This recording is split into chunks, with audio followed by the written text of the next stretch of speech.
la boy ban su ka cha ra so to be kasi say thiu bo ka chung a tung man se chi ti lai lo a bek mi tot na ni kanun su ku cha him te ina gil ben cha boy pa ka lo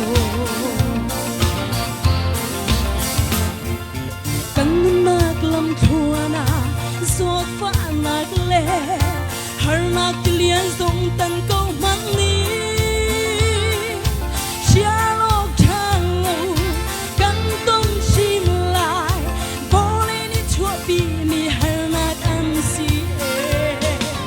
vô lên đi hi har nạc cầm bek lại mang sen si su ni ca te chẳng na đi su maya chung sual chon na vial te song an lo di lai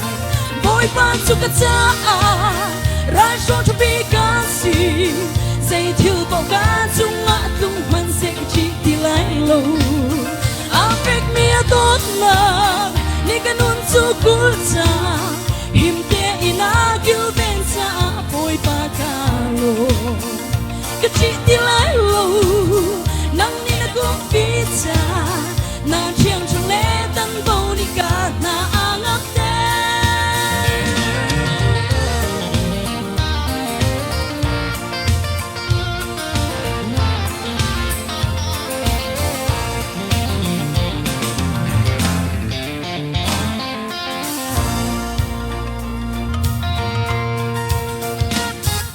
su na kan hu mi le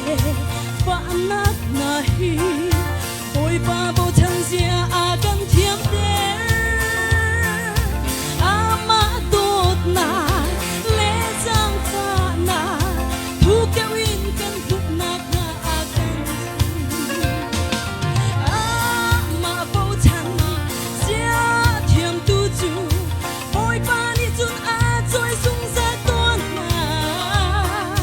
si phak le nau ta mi na man ki a tung meri choi sang tu a si boy pan chu ka cha ra so to be ka si say thiu bo ka chung a tung man se ka chi ti lai lo a bek mi a tot na ni ka nun chu ku cha him te ina gil ben cha boy pa ka lo ka chi ti lai lo nang ni na ku pizza na chiang chung le tan bo ni ka na angam te boy pa chu ka cha ra so to be ka si say thiu bo ka chung a tung man se ka chi ti lai lo a bek mi a tot na ni ka nun so ku cha him te ina gil ben cha boy pa ka lo ka chi ti lai lo nang ni na kung pizza na chiang chung le tan bo ni ka na angam te ka chi ti lai lo nang ni na kung pizza na chiang chung le tan bo ni ka na angam te